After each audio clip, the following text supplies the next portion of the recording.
What up, what up, what up, Lakers Nation? Welcome back to Lakers Over Everything. It's your boy, LOE, and we are here to talk some Lakers free agency. Free agency day 4 is winding down. I'm pretty much done.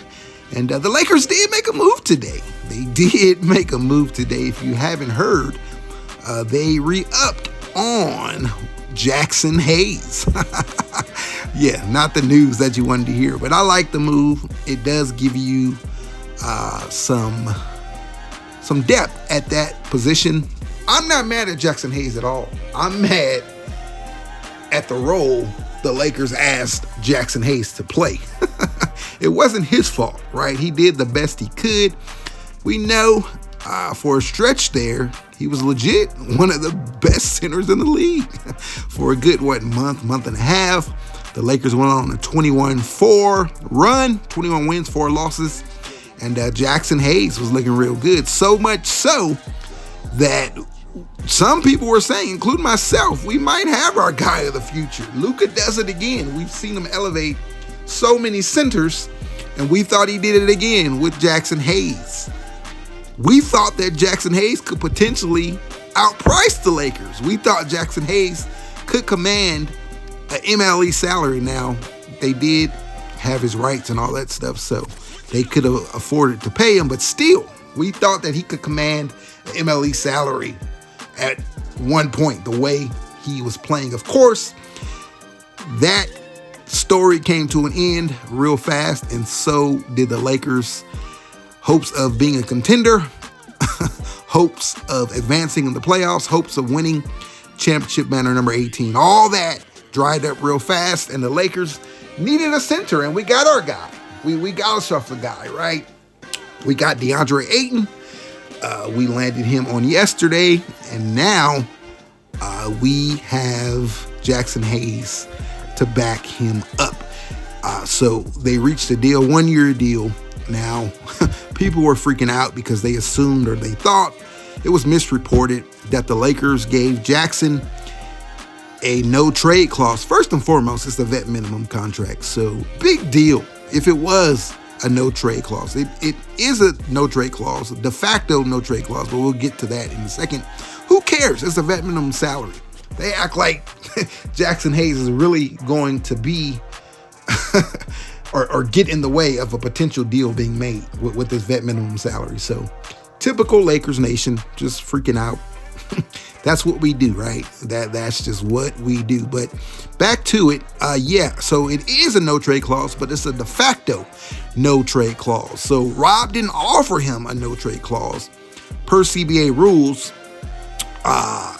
if you sign a 1-year deal for 3 consecutive seasons with the same team, then you get a no-trade clause. It's just thrown into the contract. Those are the rules. The players negotiated that. So it is what it is. It's not Rob's fault. It's not Jeannie's fault. So chill out. It's not Mark Walter's fault. I even seen someone blaming him. Like, people are just insane. It's not any of their faults. It's a rule in the CBA. So it is what it is. De facto no trade clause. It's not like it's going to make or break anything anyways.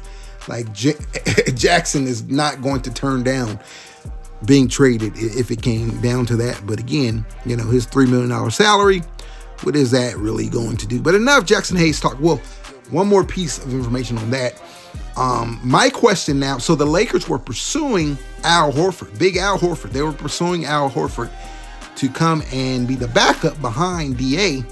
Well, I wonder if that pursuit is over.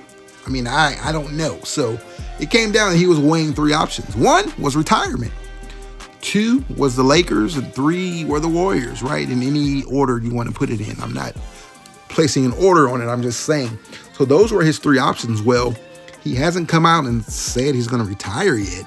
Nothing broke of him signing with the Warriors yet. So we just don't know if the Lakers' pursuit of him is over. I didn't think that the Lakers were his number 1 option just because the fit and all that. Now, I do believe he fits with the Lakers. That's why I'm very interested in attaining him, signing him, or him choosing us, because he does fit.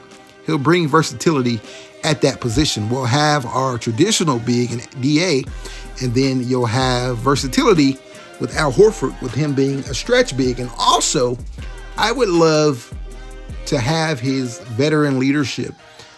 He's one of the most solid guys in this league when it comes to vet. He's a true vet. He's well respected. So I would love to pair that with DA, right? We know the issues that DA has, his motor, him checking out and not being focused and so on and so forth. Well, that's a vet that can really help him. So I would love to have Horford here just for that. And then not to mention the fit. Again, he's a perfect fit with the Lakers, but I think he's a much better fit in Golden State, just with their style of offense. He'll bring something that they just haven't really had at that position. We know Draymond, what type of player he is. You could play Horford alongside Draymond when needed. Draymond's not going to play 82 games in a season, so you can play Horford there and then in the playoffs, right? So I think he's a better fit there. Then they can also offer more money than the Lakers can. The most the Lakers can offer is their biannual exception, the full amount or any portion of that. That's what, $5.1 million. So Golden State can offer more than that. So can Indiana. Indiana, they need a point guard. He also fits perfectly there because you look at the style of center that Miles Turner was. Horford is kind of the same when it comes to the offensive prowess of stretching the floor, being a pick and pop guy, all of that. So he fits there as well, and they can offer more money as well. I mentioned money. Al has made a ton of money in his career, so who knows if that's his motivation. At this point of his career, this stage of his career, I would say it's probably not. I think if he wants to play, he just wants to be on a contender and be somewhere where he can live a nice lifestyle for one more season or two, whatever the case may be. However, when you look at the money that the centers are making, if money is a concern of his or issue, you look at the centers who have been signed this year in free agency, the top centers, the top three in particular. You look at Brook Lopez, you look at Clint Capella, you look at Deandre Ayton. All those guys make more than the $5 million that the Lakers can offer, the $5.1 million that the Lakers will be able to offer an Al Horford. So you look at Brook, he's made the most, or he got the biggest contract out of the three, $9 million to back up Zubac. You look at Clint Capella, he got the least of these three, $7 million to back up Sengun and Steven Adams. And then you look at DA, he got, $8 million to come and be the starter here. So if money is an issue, I think Al is definitely worth at least 7. But I could say he's worth the 8 or the 9 also. So he should be getting paid what those guys are. So again, I don't know if money is an issue there. Someone who's been in the league as long as he has and has had as much success as he has, especially someone contemplating retirement, I don't think money is an issue. Again, he's had big contracts. I just think that it comes down to, where he can compete and where he's happy and where he fits. And I think he fits in all 3 places. So we'll see. We'll see what that comes down to. But again, people are wondering if that pursuit is done because they ended up inking a deal or re-upping on, I almost called him JaVale McGee, re-upping on Jackson Hayes. I wouldn't necessarily say so. But the fact that they did sign Jax is just for a vet minimum. Again, it's not going to interfere in the ability to sign Al Horford, because again, that's either going to be a vet minimum or more than likely the biannual exception. So that's just signing Jackson Hayes is just securing that spot, which again, I wanted the Lakers to do that anyway, whether it was the backup big or the third string big. I wanted Jackson Hayes back just because he's been here for the past 2 seasons. So you want to try to bring as many guys like that back as you can. You look at these other teams, Indiana, OKC, they don't have a high turnover rate, right? They're not shuffling players in and out every season. That's just something that the Lakers, that we haven't had the luxury to do. Every year we're turning over the roster, all that. So as many guys as you can get who've been here, you want that. For chemistry building and everything else, from everything that I see and heard, Jackson Hayes is an amazing teammate. He's young, so he's still a good player. He was just playing out of his role last season, being the starting center for a contending Los Angeles Lakers team that is led by LeBron and Dodgers just scored. Sorry, I'm watching the Dodger game. 2 runs in, baby. There we go. Shohei and Mookie in there. Was that Freeman again? Yes, back-to-back RBI doubles for Freddie Freeman. How about that? They're up 3-0. Dodgers over everything, baby. My boy, Empire Jeff, he'll like that. But anyway, if you're listening, Jeff, out there, Dodgers over everything. But anyways, back to what we were talking about. Again, Jackson Hayes is young. He's athletic. He had some success with Luka, and I think he can mimic that same success, just not in a starting role. So I love Jackson, or I'm cool with Jackson Hayes. I don't love Jackson. I'm cool with Jackson Hayes, and I like him as a backup. Again, I prefer it for him to be in that third unit or the third backup as opposed to the second. If we could get someone else in that second spot, I'd love that. But if not, I like him as a backup. He can block some shots. Of course, he can catch lobs, whether it's with Luka or whether it's with the second unit, whether that be Bronny James or whoever else that may be as that backup point guard, Gabe, whatever the case may be, or running with AR. That's an athletic second unit. If you can drop AR in there, as that playmaker in that second unit, not saying we're delegating him to the bench role. I'm just saying you stagger the minutes. You have AR running point there with Dalton Connect and a floor spacer, a vertical floor spacer in Jackson Hayes. I like that second unit there. You throw Goodwin out there for his defense, and then you got Jake LaRavia. That's a decent second unit there. That's a decent second unit. And then you got Adu Thoreau. If you need some more defense, you could throw him out there. And the athleticism from him, man, imagine Adu and Jackson out there together. That's a lot of athleticism there. That's a lot of athleticism. So I like that a lot. So again, welcome back, Jackson Hayes. I'm cool with it. Something that I wanted to make note of really fast, the biannual exception, we talked about it, is $5.1 million.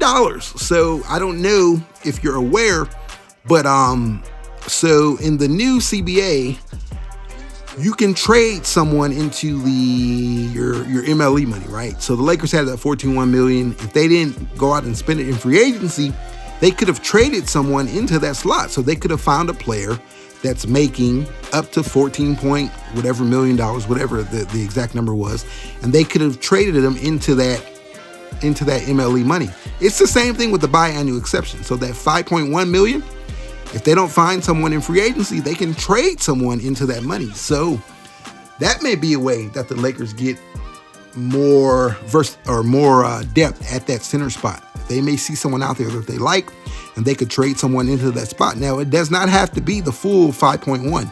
It can be a portion of it, but it can be up to the $5.1 million. So a name that's linked to the Lakers, another big that's linked to the Lakers, a guy I would love to have, especially with Jackson. You'll just be really athletic at that backup spot, which again, that creates a lot of versatility. But a guy I'm talking about is Nick Richards. He's another uber athletic, vertical floor spacer. So him and Jackson behind Ayton, that's a lot of versatility. That's a lot of youth. That's a lot of athleticism. And I like that pairing. So that may be someone that the Lakers can look to trade for and trade him into that biannual exception money. So keep an eye out on him. We haven't heard anything of him, any other teams being interested in him, but we have heard that he's available, and they may be looking to move him. So look out for that there. Want to throw his name out there, right? Now let's talk about Deandre Ayton. DA. I love it, baby. I love this move. We got our starting center without having to give up any assets. Now, when we came into free agency, my thoughts were that the Lakers would have to trade for their center, their starting center, right? Even if you went out and got Brook Lopez or Clint Capella, in my opinion, neither of those guys are starters, right? And it's not just my opinion, because guess what? Both teams that they landed on, they didn't land there as a starter. They're not starting for anyone. They're backups. Brook Lopez is getting paid $9 million to back up Ivica Zubac, right? Now, they may try to play them together because Brook can stretch the floor, all that, but he won't be in the starting lineup, that's for sure. Same thing with Clint Capella. He's getting paid $7 million to be the third center for Houston. They have one of the most intriguing young bigs in the entire league in Sengun, right? He's just a unicorn. And then they have one of the most intriguing backup bigs in Steven Adams, right? So Capella is third string there, right? So neither of those guys are starting anywhere else. So what makes you think they're good enough to start for the Lakers? That's one of the things that gets on my nerves. Laker fans, we want everybody. And we just think everybody can come and start here. But they don't start it in all these other places, on none of these other teams, contenders or bad teams, but they're going to come and start on the Lakers. No. Ayton, though, we got our guy. We got our guy. We did not have to trade for him, which means we did not have to use assets for him. That's the thing that I'm most excited about, because as happy as I am for getting Ayton, and I do believe it makes this team a lot better, I do not believe that we were at Ayton away from winning Title 18. Oh, we got Ayton. Let's go. Let's go. Let's start planning that parade. Not so fast, my friend. I just don't think that's the case. I think that there are many other needs. In fact, as much as, again, I love the Ayton move. Absolutely love it. I think that he's going to make our offense so much better. I think that he raises our ceiling offensively so much better. I love the potential. And I think that there's a legit chance that he can be the guy next to Luka. He can be that center. He can be him, at that 5 spot next to Luka. I truly believe that. And I'm excited to see if that's the case. But I'm very excited about the move. But at the same time, this ain't the only move that we can make if we want to contend, if we want to compete for a title. No, absolutely not. This roster is unbalanced. This starting 5 is unbalanced. We're talking about a starting 5 of Luka, a potential starting 5 of Luka, AR, Rui, LeBron, and Ayton. Defensively, that is not it. Not at all. That's a very unbalanced. Offensively, I love them. Offensively, you got 5 guys in there who can legit score 20, 25 points on any given night.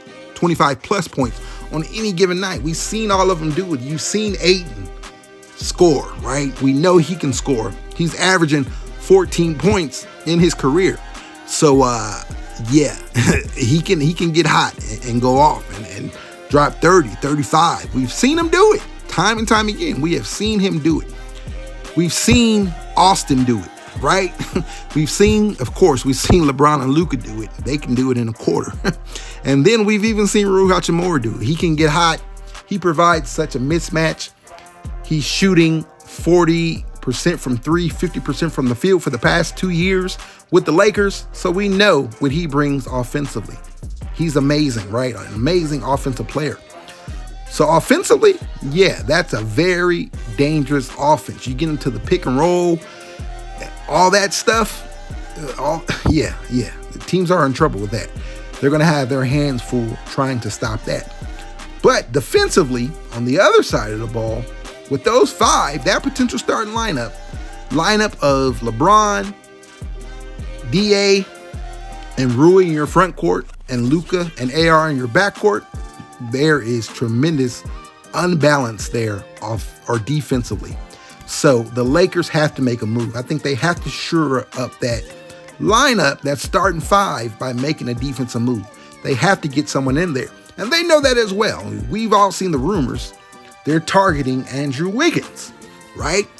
If you insert Andrew Wiggins into that lineup, you swap him for Rui, you put him in that lineup, I think that makes the Lakers serious contenders. Just that one move. I really, really do. I think he would fit perfectly in that starting 5. There would just be so much talent there. It's insane. But defensively, I think that he would be legit. I really, really do. Even at 30 years old, I really do. And I think he can get even better than what he's been defensively. And in that starting lineup, I think he would be tremendous. I think that move would make the Lakers a serious contender. However, I'm not willing to just give up anything for him, right? And we've seen the reports of what Pat Riley is asking. He's asking for way too much. He's asking for Rui Hachimura. He's asking for Dalton Connect. And he's asking for the Lakers' future first-round pick, either that 2031 or that 2032 first-round pick. So he's pretty much asking the Lakers for all their assets. No thanks, man. That's too much. Too much. I'm willing to give up Rui. As much as I like Rui, I'm willing to give up Rui in that deal. I'm willing to give up Rui and Dalton Connect in the deal, right? But I'm not willing to give up Rui, Dalton, and the pick. Or I'd be willing to give up Rui and the pick, but I'm holding on to Dalton Connect. So basically, I'm willing to give up 2 of the 3, not all 3, right? Rui's going to have to be in the deal because Miami's intrigued in him, and then someone has to be in there to make the money work. So that would be the headlining pieces in that deal when you speak player wise. But again, that's just too much. We're helping Miami out. They don't want Wiggins. They don't want his contract. They want to move it. So we're helping them out. Of course, we're helping ourselves out too. As I just mentioned, I believe that if you add Wiggins to this team, that really ups the Lakers' chances of being a contender. So we're helping ourselves out as well. But, again, that's just too much. Like, we can't give all of that up. Again, I'm willing to move 2 of the 3, Rui and Dalton, or Rui and the pick. I'm down for that because I know at the end of the day, in order to improve your team, you're going to have to cut ways or part ways with assets, right? They're called assets for a reason. They're not assets if you don't use them. They're not assets if no one wants them. They're not assets if they can't, help you improve. They're assets because you can move them to get better. You can move them to improve. You can move them to get other pieces, right? So, yeah. Again, I'm willing to give up 2 of the 3, but not all 3. And it's mainly because, again, I'm high on Wiggins, but it's mainly because of his age. Again, he's 30 years old. I'm just a firm believer that if you're giving up assets and you're getting something back, unless we're talking about like a superstar, right? I want something that I can turn around and flip later on down the road if need be. And I just don't know if Wiggins is going to be that. He's 30 years old now. When you press, you look 2 or 3 years from now, can we flip him again to get something back for him? I just don't know. So I just want to protect myself that way, right? Again, that rule gets thrown out of the window if you're talking about Luka Doncic. Well, Luka's young enough where you can do it. You're going to get something back from him. But if there's just a guy that just is going to put you over the top, that you just have to have him, he's going to put you over the top, then you go out and get that no matter the age. But Wiggins, I just don't think that he's that. And again, I believe he makes us a serious contender. That's why I'm willing to part ways with 2 of the 3 assets. Just not all 3, especially for a team that is the Los Angeles Lakers. We've been so bad at managing our assets. We've just given up so much stuff. In some deals, we didn't even need to. Some deals, we didn't have to give up a second-round pick. Some deals, we didn't have to give up a swap, right? And I just don't want to do that again. So in this deal, I think that's just an overpay for a Wiggins, for Andrew Wiggins. So we'll see how that plays out. We'll see if they come down, or we'll see if the Lakers just cave in. If they think that, they agree with me and think that the move puts them over the top, maybe they just do it. Who knows? We'll see. How does Luka feel about it? If Luka wants Andrew Wiggins, well, you probably have to appease Luka. So yeah, let's see. Let's see how that works. Back to DA really fast. As this just came on my, it just dropped in my head, but it came to my memory. So at the deadline, we were trying to move Dalton and a pick and some swaps for Mark Williams. Fast forward now, it's kind of the same deal without having to give up any assets, right? But I think that DA is a better player than Mark Williams. I just do. Me personally, I've seen some people say no, they like Mark Williams better. I like DA better because we've seen DA in the playoffs. In the playoffs, DA is averaging 16, 10.5, shooting 63% from the field. This is in 45 games. His 45 games in the playoffs. So he's battle tested. He's proven in the playoff. His game goes up in the playoffs, right? There's not a lot of guys you can say that about. But 16, 10.5, shooting 63%. 45 games, he's recorded 41 blocks and 29 steals. So even his defense steps up in the playoffs, right? So yeah, he's proven in the playoffs. Mark Williams, you can't say the same. So I like DA a lot better. He's a true 7-footer, a true 250 plus pounds. I like him, man. He's very athletic. Very athletic. At times, when you go back and watch his film, I've been watching his film, at times, he's been the most athletic player on the court. Not just on his team, but on the court, period. He can outrun guys in transition. He can outjump guys as a vertical lob threat. And he's just skilled enough. He's big enough and dominant enough to just dominate guys in the post, in the paint, right? So I love me some Deandre Ayton. His size, his mobility, his athleticism, his rebounding. These were all major needs for the Lakers, and they checked all those boxes off in their starting center, right? You look at all the other teams, Minnesota, who put us out in the first round. You look at Indiana. You look at OKC. You look at all these teams that went deep into the playoffs and put us out of the playoffs. Those were areas of concerns that we had to address this summer. We had to get better at rebounding the basketball. We had to get more size. We had to get more youth. We had to get more athleticism. We had to get more mobile. And Ayton checks all those boxes.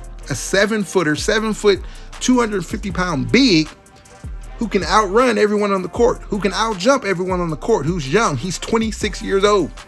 I know he looks like he's about 36, but no, he's 26 years old, bro. So we got that youth. We got that athleticism. We got the mobility. We got all that in him. It's not his skill set that we're worried about. No one's worried about his skill set. He's very skilled. Very, very skilled. He was a number 1 pick for a reason, right? And in fact, quick note here. The Lakers now have the number 1 and the number 3 pick, the number 1 and the number 3 overall picks from the 2018 draft class. That is insane. Ayton went first that year. Luka went third that year. I think we forget that sometimes. But yeah, the number 1 and the number 3 overall picks in the 2018 draft. Now, their careers have went 2 entirely different ways, but it's not because Ayton's not talented. He's very, very talented. We know there's other issues, and let's dive into that. Those issues are, those concerns about him is him being dialed in, him being motivated, him buying in on an every night basis, him loving the game of basketball and wanting to play this beautiful game of basketball. Right now, you look where he's been, Phoenix. That ended really bad, but I don't put that on Ayton. There was a lot of other things going on there, from the coach to the other superstars to Chris Paul. There was a lot going on there, and Ayton was kind of the fall guy, right? For whatever reason, right? Now, he played his part into it, but still, I'm not putting that all on Ayton. And then you look at him in Portland. Well, Portland, they're a disaster. They're a dumpster fuck, for lack of a better term, right? They've been tanking, right? You even look at him there. He played very well for Portland, like very, very well for Portland. He was really good. Well, you say, well, LOE, if that's the case, why are they paying the man? Why did they pay the man $25 million to go away? Well, because they acquired one of the up-and-coming centers in this league in Donovan Clingan, right? And you say, well, LOE, why did they draft Donovan Clingan if they had Ayton there? Well, if he's on the board, if Clingan is on the board, you take Clingan, right? And that's just what they did. They would have preferred to move Ayton But the contract was $35 million. That's difficult to move. So they reached a buyout, and they've said nothing but good things about Ayton. So I'm going to push back on all that bad narrative. At the same time, though, Ayton, there are concerns with everything that we mentioned. So that being said, he has to prove himself. But here's my thing. This might be his last opportunity to do so. We're talking about the 3 strikes you're out rule in the NBA. This might be that for Ayton. In fact, I'll double down and say this is that, not might be. I think this is that for him. So he absolutely has to knock this one out of the park.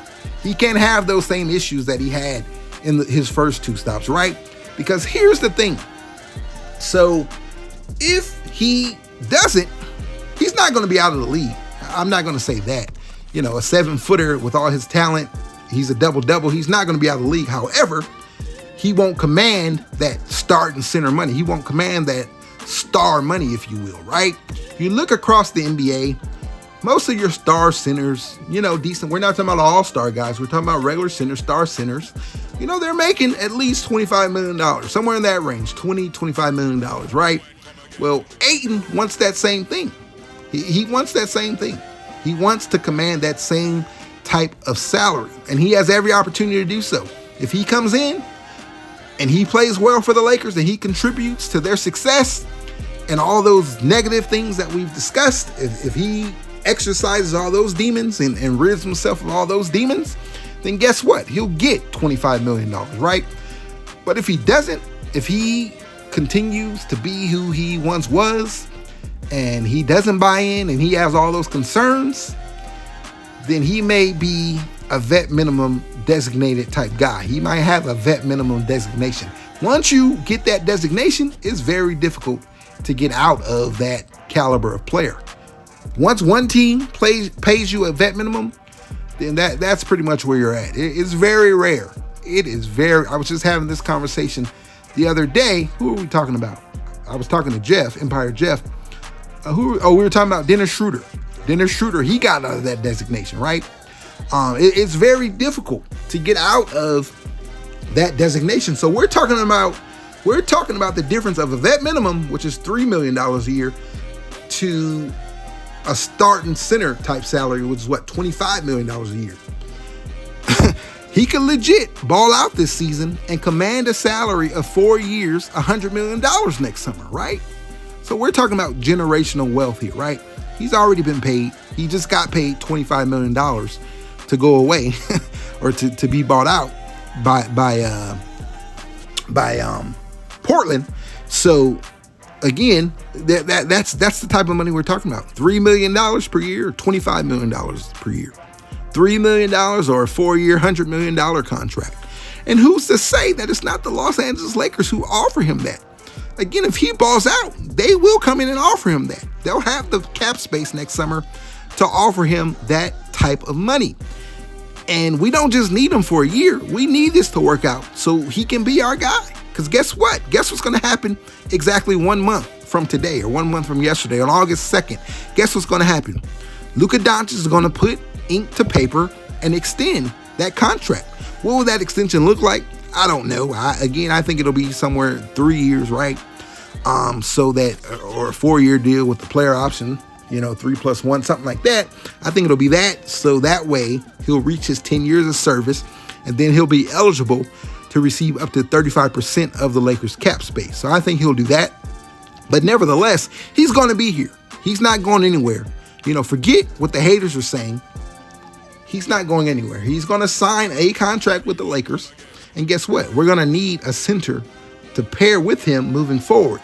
He's 26. Guess who else is 26? Deandre Ayton's 26. They came out of the same draft class. They share agents. They have a good relationship.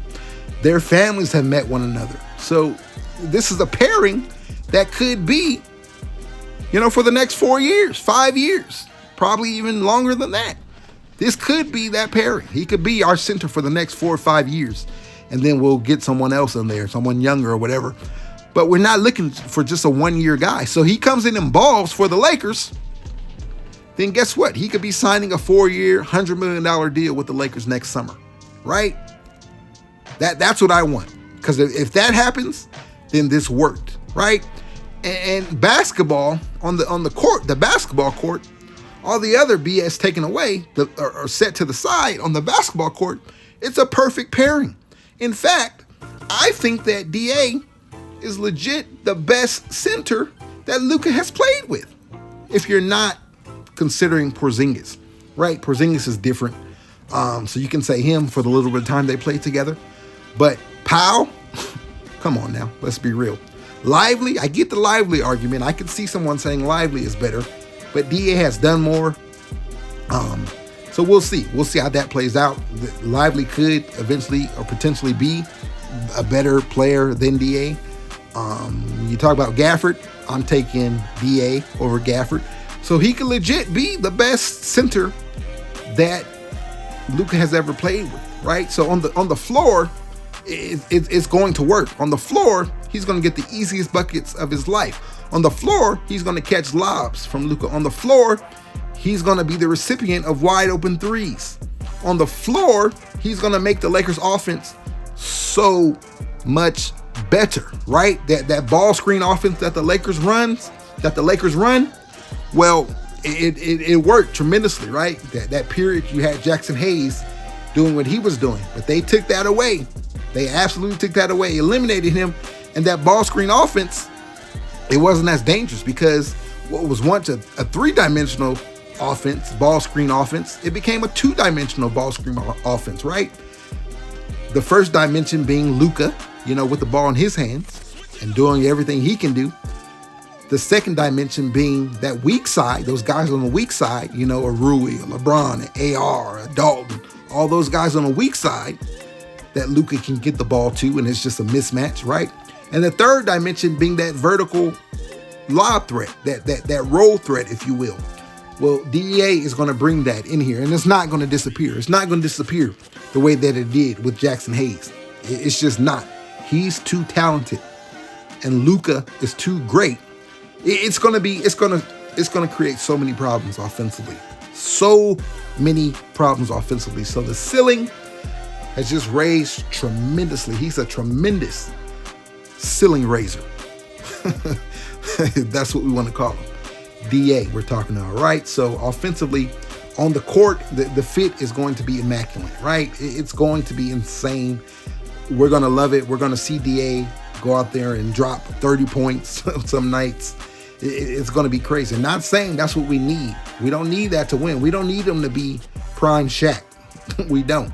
But I think that he can legit average 20 and 10, 18 and 12. I definitely think he's been a double-digit rebounder his entire career. That's not going to change here.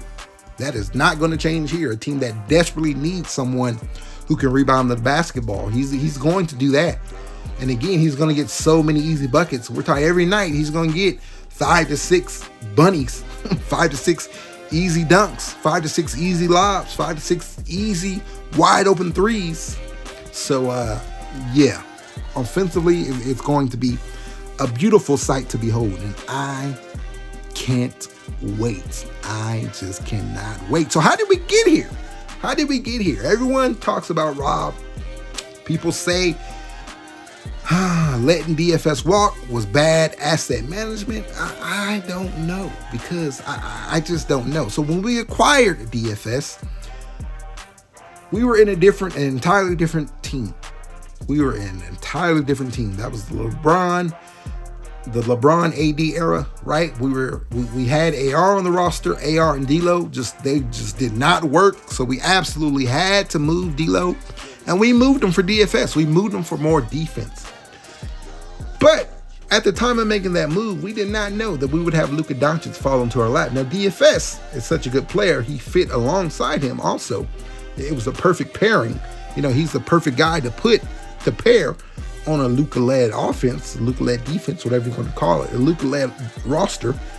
However, things changed when the heavens opened and you acquired Luka Doncic. That changed everything.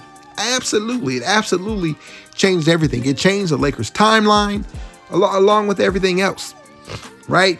DFS does not fit Luka's timeline. Now, DFS is still very valuable. He still played very well. His skill set is one that still, fit with Luka very well. However, that all that timeline changed. Everything changed, right? We were going all in at that point, right? All in. We had to. You had LeBron. You had AD. We didn't know how much longer we were going to have LeBron.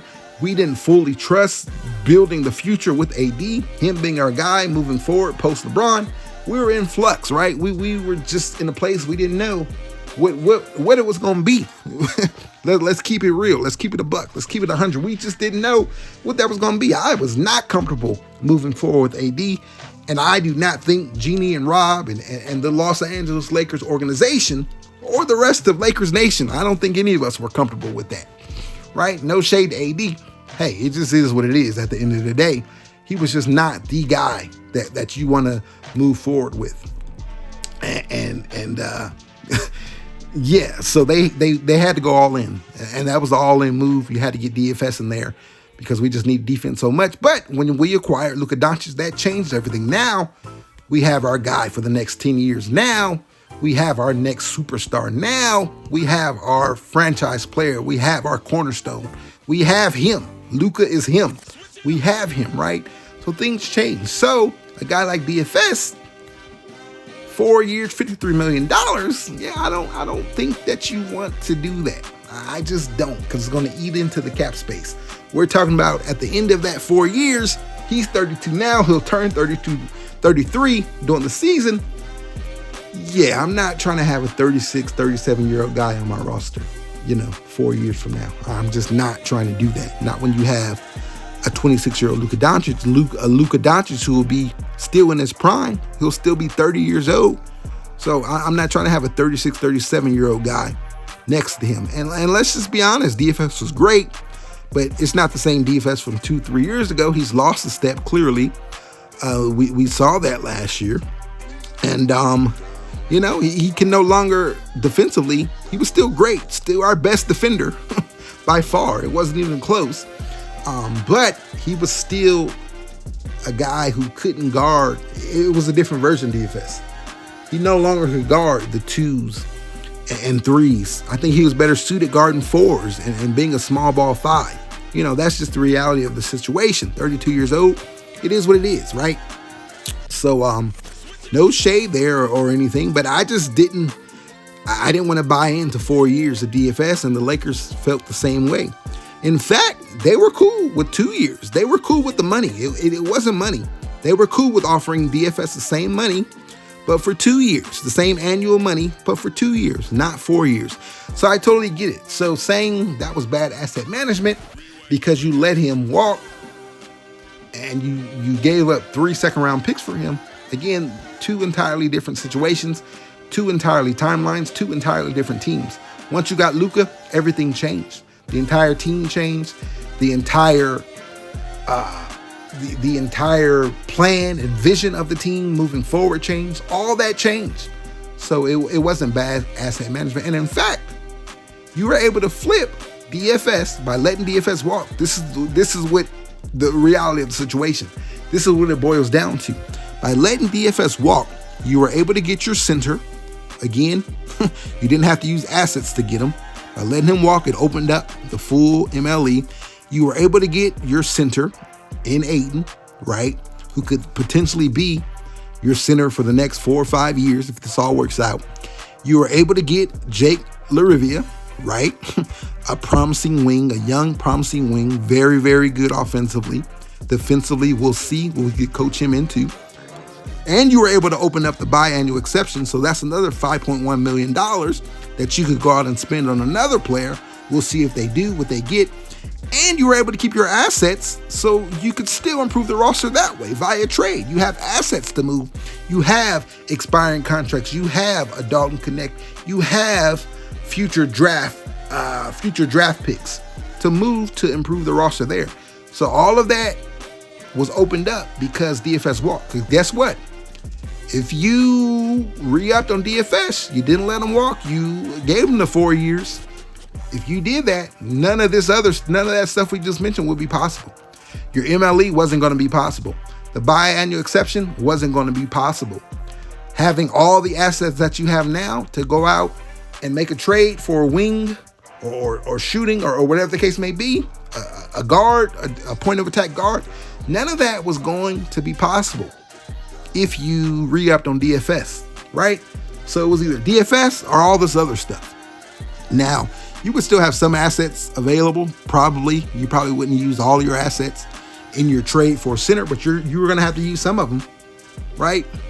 And again, I'm taking Ayton over Brook Lopez. I'm taking Ayton over Clint Capella. I think Ayton was the best center available in free agency, aside from Miles Turner.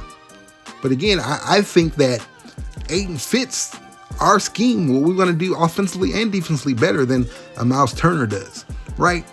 I think Ayton is more athletic than Miles Turner, first and foremost.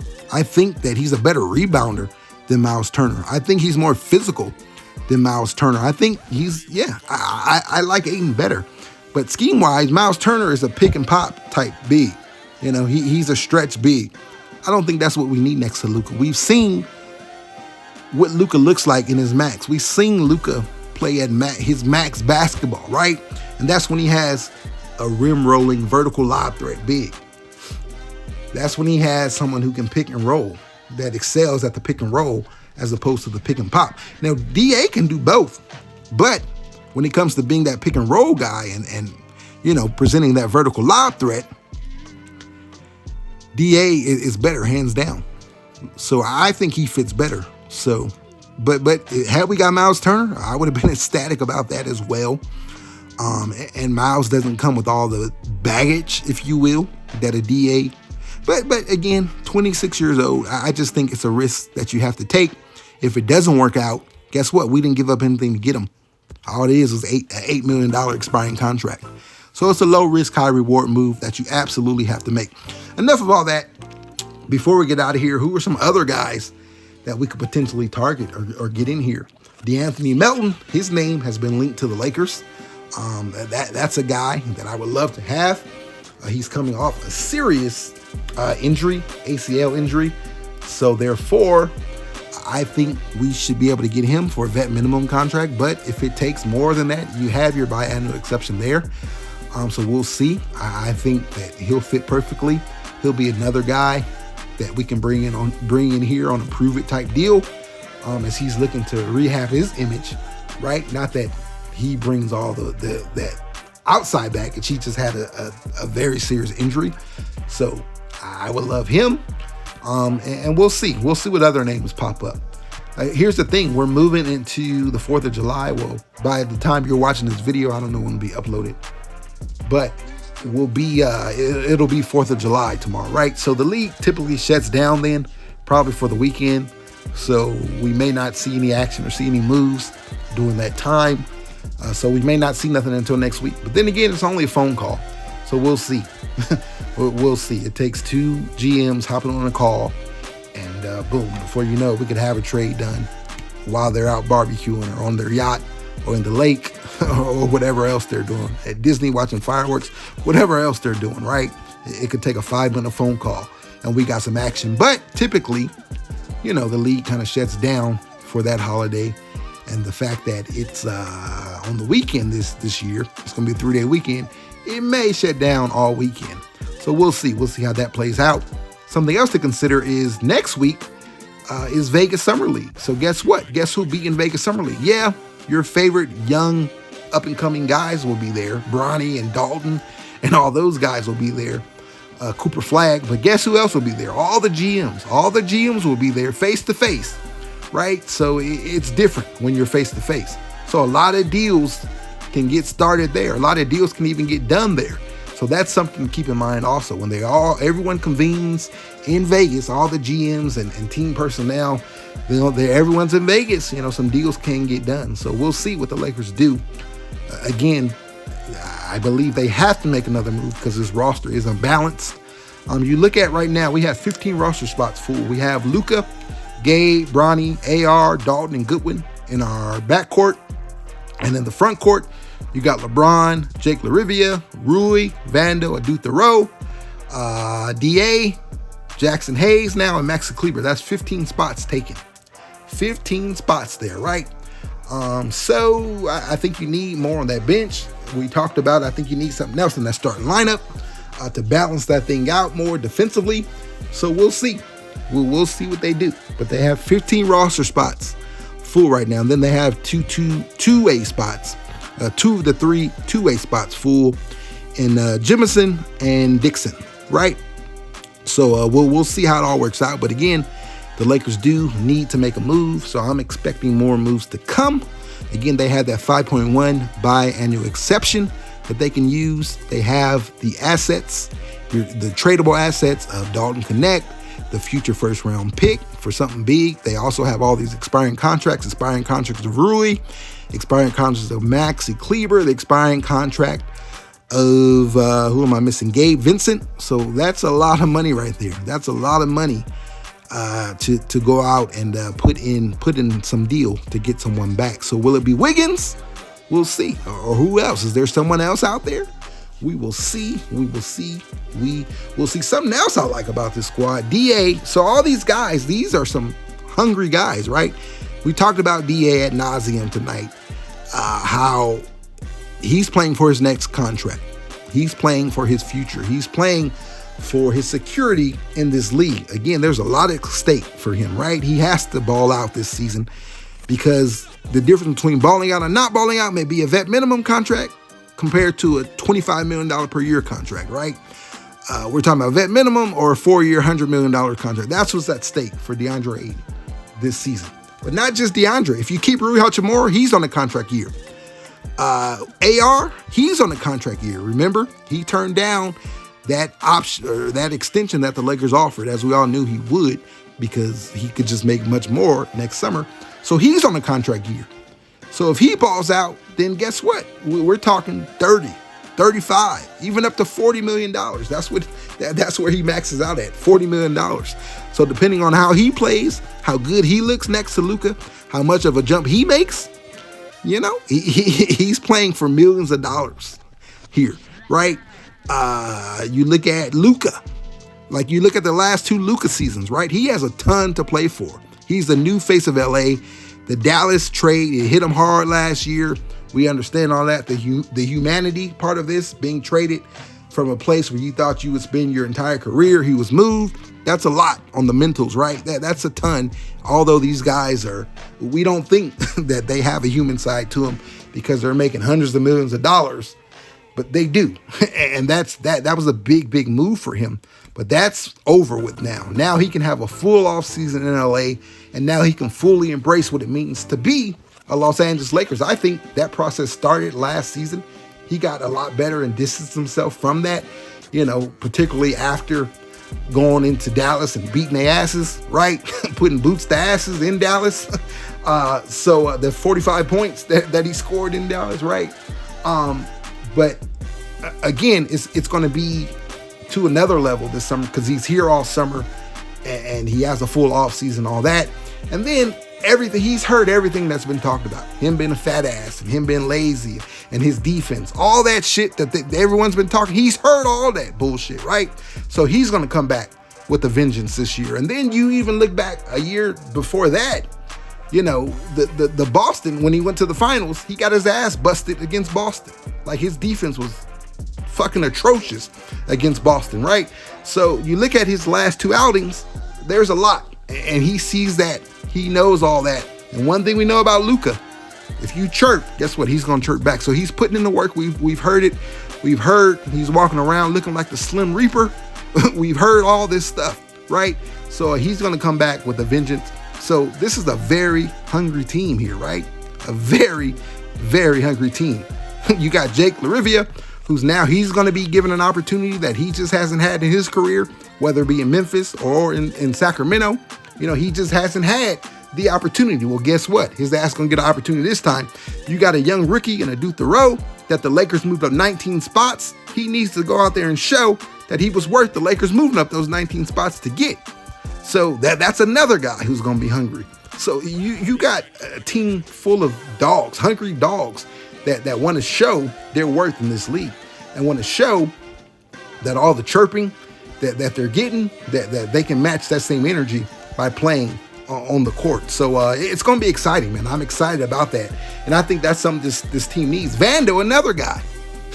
Vando, all the talk about Vando, Trey Vando. Vando was washed. Vando is this, Vando is that. Well, he wants to silence all those haters too. He wants to ball out. And that's a guy we didn't talk about much. We forget about. He can be an addition, right? You lost DFS. Well, what if Vando can step into that role? If he can step into that role, then watch out. He could be an addition that we didn't even have to go out and spend anything to get, right? And I think it's something simple with Vando. They have Vando being a backup big. That's not what Vando is. And I get it. They didn't have any bigs on the roster last season. So yeah, he kind of had to be that. Well, now we got a big. We got a legit center in DA. You re-upped on Hayes, right? You're going to probably get somebody else in here. So you got guys who can play that center spot. So now Vando can get back to what he's known to be, be that Vandalorian out on the perimeter, guarding 1 through 4, guarding all those guys, the forwards, the guards, and just shut niggas down. That Vando can get back to being that, right? So, yeah, we can use Vando correctly, and he's another guy that has a lot to prove. So again, you got a roster full of guys who need to prove themselves, right? And then, of course, we know LeBron always has a chip on his shoulder, so I'm not worried about him at all if he's still here. But we'll save that conversation for another video. But yeah, man, as we get out of here, man, I'm excited. And again, we got to make some more moves. This ain't it. This ain't the roster, right? But there's plenty of time. So free agency isn't just 4 days or a week. Free agency goes all the way up until camp starts, right? So we'll see what other moves can be made, and we'll go from there. All right. Thanks for tuning in, and we'll tap in with you guys later. If something happens over the weekend, tomorrow, whatever, we'll jump on and we'll talk about it real quick. But if not, I probably won't talk to you guys until next week. If that's the case, enjoy your 4th of July, your holiday, enjoy your weekend. And as always, purple and gold till we die. Purple and gold, we ride. I see my heart beats gold. It is and always will be Lakers over everything. We'll tap in with you guys in the next one. LOE out. Peace.